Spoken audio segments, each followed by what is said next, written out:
আল্লাহ বলেন, বান্দা আমি কত দয়ালু আল্লাহ তুমি তো জানো না। ইয়া আইয়ুহাল্লাযীনা আমানু তুবু ইলাল্লাহ তাওবাতান নাসুহা। আল্লাহ বলেন, বান্দা তুমি ঈমান এনেছো, শয়তানের ধোঁকায় পড়ে তুমি গুনাহ করতে পারো, কিন্তু তুমি যদি তওবা করো আমি আল্লাহ তোমার তওবাকে কবুল করে নিব। তুমি যদি তাওবাতান নাসুহা করো আমি আল্লাহ তোমার সমস্ত গুনাহ ক্ষমা করে দিব।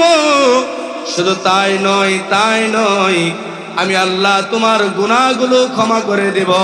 এরপর তুমি যে গুনাহগুলো করেছ ওই গুনাহগুলোকে আমি আল্লাহ নেকি দ্বারা পরিবর্তন করে দিব। সুবহানাল্লাহ বলেন। এজন্য আল্লাহ ডাক দিয়ে বলেন, ইয়া আইয়ুহাল্লাযীনা আমানু তুবু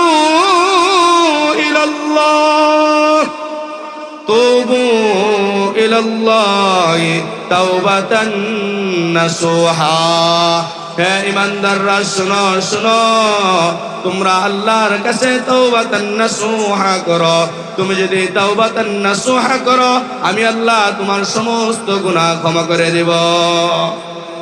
এজন্য বনি ইসরায়েলের এক যুবক ছিল, গুনাহ করেছিল। কোন সম্প্রদায়ে যখন মানুষ গুনাহ করে ওই গুনার কারণে আল্লাহ আযাব দিয়ে দেন।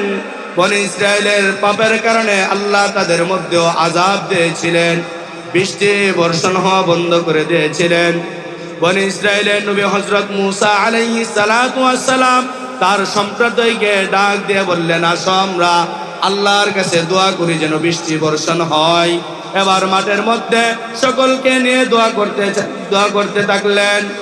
এবার মূসা আলাইহিস সালামকে আল্লাহ জানিয়ে দিলেন, মূসা তুমি দোয়া করতেছো আসমান থেকে বৃষ্টি পড়ার জন্য, তুমি একটা কথা ভালো করে শুনে রাখো, তোমার এই মজলিসের মধ্যে এমন এক বান্দা আছে নাফরমান, সে গুনাহ করেছে, সে জিনা করেছে, সে মদ খায়, সে জুয়া খেলে, সে মানুষের গীবত করে বেড়ায়, এমন কোনো পাপ নাই তার দ্বারা সংগঠিত হয় নাই। ওই বান্দা যতক্ষণ মজলিস থেকে উঠবে না ততক্ষণ আমি বৃষ্টি। নিজের ইমানের তদারকি করা, আমার ইমান কতটুকু আছে, ইমানের সঠিক অর্থ জানা বোঝা, এটা প্রত্যেকটা মুসলমানের এটা দায়িত্ব, কর্তব্য। ইমান যেহেতু হুজুর এই জায়গা থেকে আলোচনা শেষ করছে, আমি অল্প সময় এখান থেকে আলোচনাটা